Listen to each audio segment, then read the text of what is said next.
الحمدللہ رب العالمین والصلاة والسلام علی سید الانبیاء والمرسلین اما بعد فاعوذ باللہ من الشیطان الرجیم بسم اللہ الرحمن الرحیم۔ خواتین و حضرات، آپ کے سامنے پچھلے پروگرام میں حضرت موسیٰ علیہ السلام کی قوم کے آباء و اجداد کی نافرمانی کے تذکرے پر مشتمل آیات کا بیان ہو رہا تھا، اور ہم نے آپ کو بتایا تھا کہ ذکر تو موسیٰ علیہ السلام اور آپ کی نافرمان قوم کا ہے، لیکن ان آیات سے اس کا ربط یہ ہے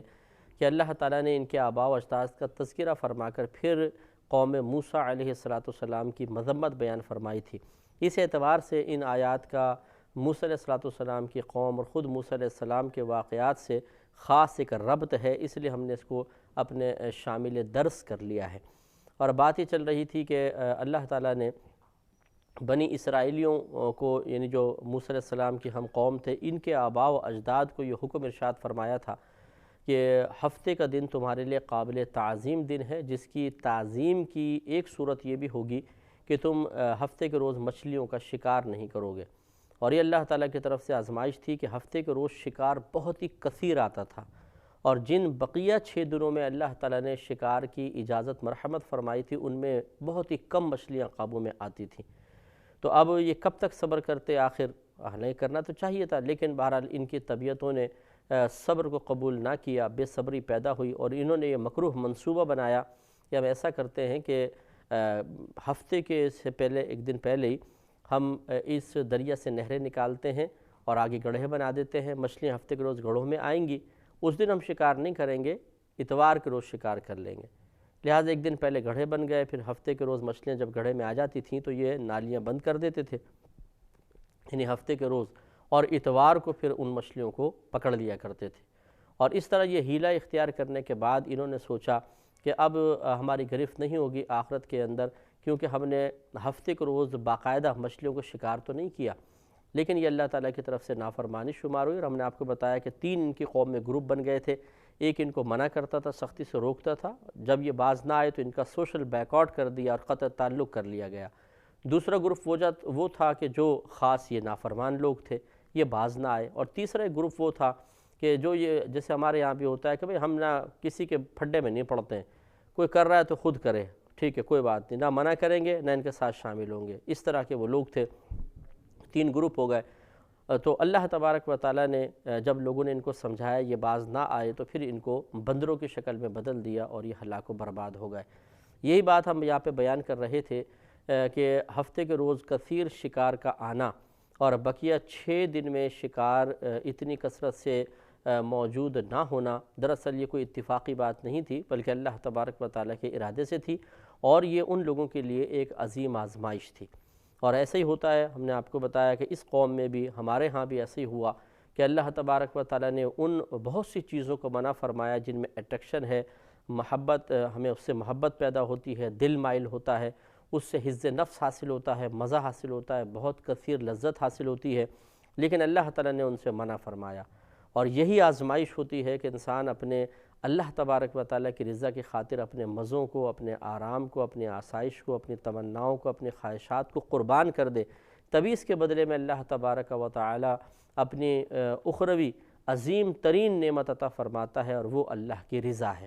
وہ اللہ تعالیٰ کی زیارت ہے، وہ جنت میں داخلہ ہے، وہ انبیاء علیہم السلام کا ساتھ اور پڑوس ہے۔ یہ انعامات اس شخص کو ملتے ہیں۔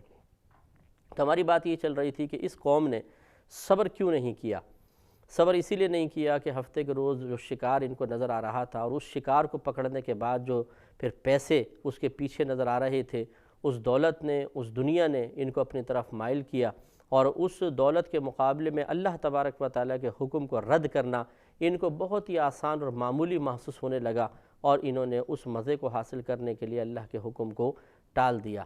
اور یہی انسان کی بربادی ہوتی ہے، اور اس کی بے عقلی ہوتی ہے کہ سمجھدار انسان، عقل رکھنے والا انسان بھی بعض اوقات چاروں شانے چت ہو جاتا ہے، اور وہ معمولی لذتوں کے مقابلے میں اللہ تبارک و تعالیٰ کے دیدار کی لذت کو فراموش کر دیتا ہے۔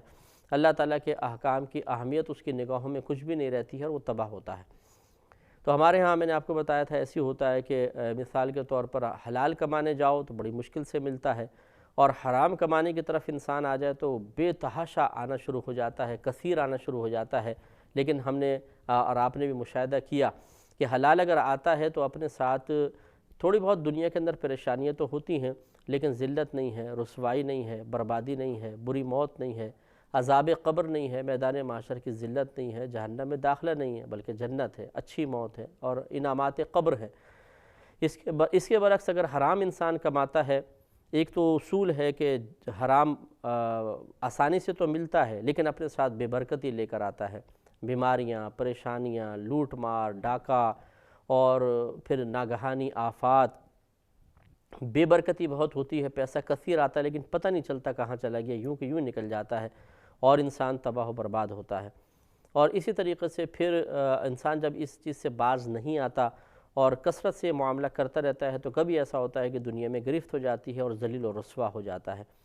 پھر آگے کے معاملات تو ہیں ہی ہیں، پھر بری موت بھی ہو سکتی ہے، عذابات قبر ہے، میدان محشر کی ذلت ہے، رسوائی ہے اور آخرت کا عذاب ہے۔ اسی طرح یہ میں نے آپ کو مثال دی تھی کہ یہ لڑکے وغیرہ ہوتے ہیں، بڑی راتوں میں بھی، مقدس راتوں میں بھی باز نہیں آتے ہیں، گھروں سے پھل چراتے ہیں، درختوں سے پھل توڑ لیتے ہیں، تو اگر مالک کی اجازت اس کے اندر شامل نہ ہو تو پھر یہ پھل چرانا چوری اور حرام ہے۔ لیکن یہ کہتے ہیں کہ حرام میں جتنا مزہ آتا ہے کھانے کے اندر، حلال خرید کے کھانے میں اتنا مزہ نہیں آتا۔ یہ اصل میں بدباطنی کی دلیل ہے کہ انسان کو گندی چیز کے اندر مزہ آ رہا ہے اور حلال چیز کے اندر اتنا مزہ نہیں آتا، یہ غلط چیز ہوتی ہے۔ لیکن اب دیکھیں، ایک پھل ہے، اس میں ایک لذت ہے، ایک مزہ ہے، ایک اللہ نے اس میں ایک اٹریکشن تو رکھی ہے، اور یہ ہماری آزمائش تھی۔ تو ہم بعض اوقات پھر اللہ تعالیٰ کے حکم کو نظر انداز کر کے چوری کا معاملہ کر لیتے ہیں اور چور بن جاتے ہیں۔ اگر کوئی ہمیں بولے چور تو بہت برا لگے گا، لیکن ہم وہ کام کر رہے ہوتے ہیں اور پھل توڑ دیتے ہیں۔ تو اس طرح اس آزمائش میں بھی ہم پورے نہیں اترتے ہیں۔ اسی طرح نامحرم کو دیکھنا، اس سے گفتگو کرنا، مزید آگے بڑھنا، یہ سب اللہ تعالیٰ نے ممنوع قرار دیا ہے۔ لیکن جن سے مخالف کی طرف انسان کا میلان بہت کم ایسا ہوتا ہے کہ جو مزے اور لذت سے خالی ہو۔ مزہ آتا ہے کسی سے گفتگو کرنے میں، اس کی طرف مائل ہونے میں، تو یہ اللہ تعالیٰ کی بہت بڑی آزمائش ہے۔ تو خلاصہ کلام یہ ہے کہ آپ دیکھیے، جن جن کاموں کو اللہ تعالیٰ نے منع فرمایا اس میں انسان کے نفس کے لیے بڑی لذت کا سامان رکھا گیا ہے، قلبی میلان رکھا گیا ہے، اس میں اٹریکشن رکھی گئی ہے، اس میں بڑے مزے رکھے گئے ہیں۔ تو اب یہ جیسے شراب ہے، بعض لوگ یہ کہتے ہیں کہ جی شراب پینے کے بعد بہت لطف آتا ہے، بڑا سرور ہوتا ہے، یہ دل چھوڑنے کے لیے تیاری نہیں ہوتا ہے۔ ہیروئن نشہ کرنے والا جو ہے وہ نشہ ڈیلی کرتا ہے، اس لیے کہ اس کی جسمانی ضرورت وہ بن جاتا ہے اور اس میں اس کو لذت ملتی ہے، مزہ آتا ہے۔ تو اب یہ چیزیں جو لذت اور مزے اللہ نے رکھے ہیں، یہ اس لیے تو نہیں رکھے تھے کہ ان کو حاصل کریں، بلکہ بعض یہ بیوقوف قسم کے لوگ آپ کو کہتے بھی نظر آئیں گے کہ یہ بتاؤ کہ اگر اللہ تعالیٰ کو منظور ہوتا ان چیزوں سے بچانا تو معاذ اللہ اس میں اتنی لذت کیوں رکھتا؟ تو وہ اللہ تعالیٰ کے احکام کے مقابلے میں اپنی عقلی دلیل پیش کرتے ہیں، حکم کو نہیں دیکھتے کہ اللہ تعالیٰ کا حکم جب آ گیا تو وہی ان چیزوں کے اندر موجود قباحت کو ثابت کرنے کے لیے کافی ہے، بلکہ وہ کہتے ہیں کہ ہماری عقل دیکھیے، ہماری عقلی ترازو پہ اس کو پرکھ کر دیکھیں، ہماری فکری نتیجوں کو آپ دیکھیے اور اس کو قبول کیجئے۔ یہ اگر اللہ تعالیٰ کو ان سے بچانا مقصود ہوتا تو لذت کیوں رکھی جاتی؟ تو اس قسم کی عقلی دلیلیں وہاں پر چلتی ہیں کہ اگر اللہ تعالیٰ کا حکم موجود نہ ہوتا، ہم آپس میں طے کر رہے ہوتے کہ بتاؤ یار اس کام کو کریں یا نہ کریں، تو پھر آپ کہہ سکتے تھے کہ بھئی دیکھو جب اس میں اتنا مزہ رکھا ہے تو اسی لیے رکھا ہوگا کہ کرو تو کر لو۔ لیکن جب اللہ تعالیٰ کے حکم آ جاتا ہے تو اس کے حکم کے مقابلے میں پھر اس طرح کی عقلی دلیلیں کام نہیں دے سکتی ہیں۔ خلاصہ کلام یہ ہے کہ آپ دیکھ لیجئے کہ جو جس گناہ میں مبتلا ہے اسے اس گناہ میں بہت ہی زیادہ مزہ آتا ہے اور دل بہت شدت کے ساتھ مائل ہوتا ہے۔ اگر ایسا نہ ہوتا کہ ان نہ بری چیزوں کے معاملے میں دل کا میلان نہ ہوتا، اٹریکشن اس میں نہ ہوتی، مزہ نہ ہوتا، تو پھر خود بتائیے کسی کے لیے رکنا مشکل کیا تھا؟ اگر وہ چیز قابل نفرت ہوتی اور اس سے ہمیں نقصان پہنچتا تو اس کو چھوڑنا تو بہت آسان ہو جاتا، اور جب چھوڑنا آسان ہو جاتا تو پھر امتحان کیا تھا؟ اگر ایک میٹرک لیول والے بچے کو، 10ویں میں پڑھنے والے بچے کو بالکل پہلی کلاس کا پیپر دے دیا جائے تو اس کو امتحان کوئی بھی نہیں کہے گا۔ امتحان کا مطلب تو ہے ہی آزمائش، اور آزمائش اپنے ساتھ تکلیفیں لے کر آتی ہے، پریشانیاں لے کر آتی ہے۔ اس پوائنٹ کو ہمیں سمجھنا ہوگا کہ یقیناً چیزوں میں لذت ہے، مزہ ہے، ان کی طرف قلبی میلان بھی بہت زیادہ ہوتا ہے، لیکن اس کا مطلب یہ نہیں ہے کہ ہم ہار جائیں، اپنے نفسانی خواہشات کے سامنے ہتھیار ڈال دیں، نفس و شیطان کے سامنے ہم بچے بن جائیں، وہ جس طریقے سے چاہیں ہمیں فٹ بال کی طرح ایک نفس یہاں سے ٹھوکر مارے وہاں شیطان کے قدموں میں جا کے گر جائیں، اور شیطان ٹھوکر مارے تو نفس کے قدموں میں آ کے پناہ تلاش کرنے کی کوشش کریں، یہ غلط چیز ہے۔ اسی دور میں رہتے ہوئے بہت سارے لوگ ایسے ہیں جو الحمدللہ، اور ان کی تعداد کوئی سینکڑوں میں نہیں ہے، لاکھوں میں نہیں ہے، کروڑوں میں آپ کہہ سکتے ہیں کہ ایسے لوگ بھی آج اس دور میں موجود ہیں کہ جو اپنے آپ کو گناہوں سے بچا رہے ہیں، بے شمار اللہ تعالیٰ کی نافرمانیوں سے اپنے آپ کو دور رکھنے کی کوشش کر رہے ہیں۔ ہمیں بھی کوشش کرنی چاہیے، اگر ہزار چیزیں ہمارے سامنے ہیں جو اللہ کی نافرمانیوں میں شمار ہوتی ہیں، جتنے سے زیادہ ہم بچ سکتے ہیں بچنے کی کوشش کریں۔ یہ نہ سوچیں کہ چلو جی پہلے میں 100% بچوں گا تو پھر تو چھوڑے کوئی فائدہ بھی ہے، میں مجھ سے 4 گنا تو چھوٹتے نہیں تو پھر یہ 8 گنا چھوڑنے کا بھی کیا فائدہ، ایسا ہرگز نہیں سوچنا چاہیے۔ اگر ایک انسان مثال کے طور پہ نماز نہیں پڑھتا، وہ رمضان کے روزے نہیں رکھتا، قرآن پاک کھول کے نہیں پڑھتا، اب وہ یہ سوچے کہ چلو جی پھر جھوٹ سے بچتے ہیں کیا فائدہ، ہم تو ہیں بے نمازی، ہم تو یہ غلط ہے۔ اسے جھوٹ سے بچ سکتا ہو تو جھوٹ سے بچے، ان کاموں کو وہ نہیں کر رہا، اس کی وجہ سے گناہگار ضرور ہو رہا ہے، لیکن یہ کس نے کہا کہ ان گناہوں کی وجہ سے اب تمہارے لیے جھوٹ بولنا جائز ہو جائے گا یا اب تم جھوٹ کی پرواہ نہ کرو؟ ایسا نہیں، اسے اس گناہ سے بچنا چاہیے۔ ہو سکتا ہے اس کی برکت سے اللہ تبارک و تعالیٰ ان گناہوں سے بچنا بھی اس کے لیے آسان کر دے۔ یہی ہماری غلطی ہوتی ہے کہ ہم یہ سمجھتے ہیں کہ بنو، نیک بنو تو 100% بنو، اور نہیں بنو تو بالکل بھی نہ بنو، یہ غلط ہے۔ جتنا ہو سکے، اب مثال کے طور پہ ایک ڈبے کے اندر بہت سارے ہزار کے نوٹ رکھے ہوں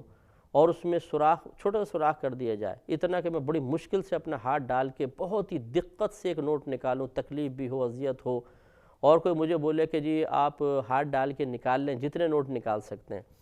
اب میں نے ایک ڈالا، بڑی مشکل سے ایک نوٹ نکالا، 2 نکالے، اب میں سوچوں کہ چھوڑو یار، تکلیف ہو رہی ہے، پریشانی ہو رہی ہے، سارے تو میں ویسے بھی نہیں نکال سکتا ہوں، تو کیا کرنا ہے، نکال کے چھوڑ دیتا ہوں۔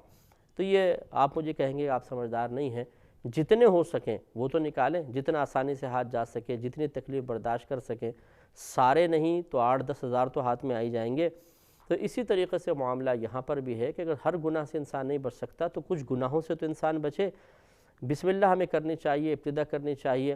اللہ تعالیٰ کرم فرمائے تو ہم ہر ظاہری بات میں گناہ سے بچ جائیں، یہ اس کے لیے کوئی مشکل نہیں ہے۔ لیکن اگر ایسا نہیں ہو پا رہا کہ ہم 100% گناہوں سے بچ سکیں، اپنے ظاہر کو مکمل طور پہ باعمل ہم نہیں بنا سکتے، اپنے آپ کو باعمل نہیں بنا سکتے، عمل کی چلتی پھرتی تصویر نہیں بن سکتے، تو جتنا ہو سکتا ہے اتنا تو کریں نا۔ بہت سی چیزیں ایسی ہوتی ہیں جو بالکل آسان ہوتی ہیں، لیکن ہم ان کو اس لیے چھوڑ دیتے ہیں کہ بہت سے مشکل کاموں کو ترک کرنا ہمارے لیے مشکل ہوتا ہے۔ ہم کہتے ہیں جب مشکل کام نہیں کر پا رہا تو یہ آسان بھی چھوڑ دو، ایسا نہیں، یہ آسان ہے، اس کو تو آپ کر لیں، باقی مشکل کام جو اس کو ہم مشکل سمجھ رہے ہیں کہ وہاں تک پہنچنا میرے لیے بہت مشکل ہے، یا ان کاموں کو اختیار کرنا یا ان چیزوں کو چھوڑنا بہت مشکل ہے، چلو ان کو بعد میں دیکھیں۔ میں یہ نہیں کہہ رہا ہوں کہ آپ وہ کام کر لیں، ہم کون ہوتے ہیں اجازت دینے والے، وہ تو اللہ تبارک و تعالیٰ اس کے رسول کریم صلی اللہ علیہ وسلم کی شریعت ہے۔ لیکن آپ کو سمجھانا مقصود یہ ہے کہ اگر بالفرض نفس 100 برائیاں اس کے سامنے ہے اور وہ 5 کو چھوڑنے کے لیے تیار ہے لیکن 95 کو چھوڑنے کے لیے بالکل آپ کے ساتھ کوآپریٹ کرنے کے لیے تیار نہیں، تو آپ یہ نہ کہیں کہ اچھا پھر 5 اور مزید کر لیں، پورے 100 کے 100 کر، نہیں، اس کو 5 سے تو روکیں نا۔ 5 سے روکیں گے تو 6 سے روکنے کی خود بخود ہمت پیدا ہوگی، جب 6 روک سکیں گے تو پھر 7ویں کی ہمت پیدا ہوگی، اور اس طرح انسان آہستہ آہستہ آگے بڑھتا ہے اور کامیاب ہوتا ہے۔ تو ان لوگوں نے بہرحال ان کی نصیحتیں قبول نہیں کی اور ہلاک و برباد ہوئے۔ اللہ تبارک و تعالیٰ نے یہ ثابت فرمایا ان آیات میں کذالک نبلوہم بما کانوا یفسقون، کہ اسی طرح آزماتے ہیں ہم انہیں، آزمایا ہم نے انہیں اس سبب سے کہ وہ فسق کیا کرتے تھے، بری قوم تھی، فسق و فجور کرنے والی تھی، انہیں ایک عظیم آزمائش میں مبتلا کیا اور وہ اس آزمائش میں ناکام رہے۔ ہمیں بھی سوچنا چاہیے کہ جب کوئی گناہ ہمارے سامنے آتا ہے، حرام رزق سامنے آتا ہے، کوئی ایسا معاملہ جس کو اللہ تعالیٰ نے منع کیا ہے، تو یہ ایک آزمائش ہے اللہ تعالیٰ کی طرف سے۔ اس وقت اگر تصور آزمائش ذہن میں حاضر کر لیا جائے تو پھر بہت حد تک انسان سوچ سکتا ہے کہ نہیں، مجھے اس آزمائش پہ پورا اترنا ہے۔ لیکن ایسے موقعوں پہ عموماً نہ اللہ یاد رہتا ہے، اللہ تبارک و تعالیٰ، نہ اس کی آزمائش، اور نہ اس آزمائش میں ناکامی کی بنا پر ملنے والے عذابات، ان میں سے کسی شے کا تصور نہیں رہتا، اور انسان کہتا ہے کرو دیکھا جائے گا، کرو اور دیکھا جائے گا۔ تو یہ کرو اور دیکھا جائے گا یہ بہت خطرناک چیز ہے۔ یہ دنیاوی معاملے میں شاید ہم نہیں کرتے کہ آپ نے سارے نوٹ نکال کے دریا میں اس طرح سمندر میں پھینکیں اور کہو پھینکو دیکھا جائے گا۔ کبھی دیکھا ہے کسی بیوقوف آدمی کو کبھی بھی ایسا نہیں ہوگا کہ وہ اپنا پیسہ نکال کے دریا برد کرنے کے بعد کہے پھینک دو اور پھر دیکھا جائے گا۔ اس میں تو پوری عقل استعمال کریں گے، اپنے آپ کو روکیں گے۔ جو بھی دنیاوی معاملے ہوتے ہیں بسا اوقات آپس کے ماہم معاملات، اس میں یہی احتیاط سے کام لیا جاتا ہے۔ تو پھر اللہ تبارک و تعالیٰ کے معاملے میں یہ ہرگز نہ کیا جائے کہ کرو پھر دیکھا جائے گا، نہیں، پہلے دیکھا جائے گا پھر کیا جائے گا۔ اگر ہم سمجھتے ہیں کہ یہ اللہ تعالیٰ کی نافرمانی والا کام ہے، میرے لیے آزمائش ہے، تو فوراً ذہن بنانا چاہیے کہ انشاءاللہ بعطائے الہی میں اس آزمائش پہ پورا اتر کر اپنے اللہ کو راضی کرنے کی کوشش کروں گا۔ اگر نہیں کریں گے تو ہمارا یقیناً انجام ان کی طرح تو نہیں ہوگا کہ ہمیں بندروں کی شکل میں بدل دیا جائے، لیکن یہ ضرور ہوگا کہ اللہ تبارک و تعالیٰ ہم سے ناراض ہو سکتا ہے اور ہمیں عذاب میں مبتلا فرما سکتا ہے۔ آگے اللہ تعالیٰ نے فرمایا 164ویں آیت میں کہ وَإِذْ قَالَتْ أُمَّةٌ مِّنْهُمْ، اور یاد کیجئے کہ جب کہا ان میں سے ایک گروہ نے۔ ہم نے آپ کو بتایا تھا کہ 3 گروہ بن گئے تھے، ایک بالکل نافرمانی سے دور تھا اور نافرمانوں کو روکتا تھا، تم یہ غلط کر رہے ہو، ایسا نہ کرو۔ دوسرا گروہ وہ تھا جو نافرمانوں کا تھا اور روکتا نہیں تھا، اور تیسرا گروہ وہ تھا جو منع بھی نہیں کرتا تھا لیکن ان کے ساتھ یہ معاملہ کرتا بھی نہیں تھا، بالکل نیوٹرل ہو گئے، سائیڈ میں ہو گئے۔ تو اب یہ وہ لوگ کہ جنہوں نے اس گناہ کو چھوڑا، اس سے بچتے رہے اور نصیحت بھی کی دوسروں کو کہ تم یہ گناہ نہ کرو، ان کے بارے میں اللہ تعالیٰ فرما رہا ہے وَإِذْ قَالَتْ أُمَّةٌ مِّنْهُمْ، اللہ تعالیٰ بیان فرما رہا ہے تیسرے گروہ کے بارے میں کہ جو نہ منع کر رہے تھے اور نہ شامل ہو رہے تھے، انہوں نے ان لوگوں سے کہا کہ جو ان نافرمانوں کو منع کر رہے تھے۔ 3 گروہ تھے، تو جو نیوٹرل گروہ تھا اس نے وعظ و نصیحت کرنے والے گروہ سے کہا وَإِذْ قَالَتْ أُمَّةٌ مِّنْهُمْ، اور یاد کیجئے جب کہا ان میں سے گروہ نے لِمَ تَعِظُونَ قَوْمًا، کیوں تم نصیحت کرتے ہو اس قوم کو اللہ مہلکہم، کہ جس قوم کو اللہ تعالیٰ ہلاک فرمانے والا ہے، او معذبہم عذابا شدیدا، یا انہیں عذاب شدید میں مبتلا کرنے والا ہے، یعنی شدید عذاب دینے والا ہے، اس قوم کو کیوں نصیحت کر رہے ہو، چھوڑ دو ان کے حال پر۔ قالوا، ان لوگوں نے کہا، یہ نصیحت کرنے والوں نے، معذرتاً الی ربکم، ہم اس لیے کر رہے ہیں تاکہ اللہ تعالیٰ کی بارگاہ میں ایک عذر پیش کر سکیں۔ جب اللہ تعالیٰ ہم سے میدان معاشر میں اگر پوچھے گا کہ یہ لوگ نافرمانی کر رہے تھے، تم نے کیا کیا، تو ہم اپنا عذر پیش کریں گے، اللہ تعالیٰ ہم نے نصیحت کی تھی، بات نہیں مانی، اس لیے ہم نصیحت کر رہے ہیں تاکہ اللہ تعالیٰ کی بارگاہ میں جا کے ہمیں شرمندگی نہ اٹھانی پڑے اور ہم اپنا عذر پیش کر دیں۔ وَلَعَلَّهُمْ يَتَّقُونَ، اور ہم اس لیے نصیحت کر رہے ہیں کہ شاید یہ لوگ تقوی اختیار کر لیں، پرہیزگاری اختیار کر لیں۔ تو دیکھیے معلوم یہ ہوا کہ اب اس کے بعد پہلے اگلی آیت دیکھ لیں، پھر اس پہ تبصرہ کرتے ہیں کہ فَلَمَّا نَسُوا مَا ذُكِّرُوا بِهِ، پھر جب بھلا دیا اس نافرمان قوم نے وہ جو ان کو نصیحت کی گئی تھی، تو انجینا الذین ینہون عن السوء، نجات دے دی ہم نے ان لوگوں کو جو برائی سے بچے تھے، وَأَخَذْنَا الَّذِينَ ظَلَمُوا، اور پکڑ لیا ان لوگوں کو جنہوں نے ظلم کیا تھا، بِعَذَابٍ بَئِيسٍ، شدید عذاب کے ساتھ، بِمَا كَانُوا يَفْسُقُونَ، اس سبب سے کہ وہ فسق و فجور کیا کرتے تھے۔ اس پہ انشاءاللہ تبصرہ کریں گے اگلے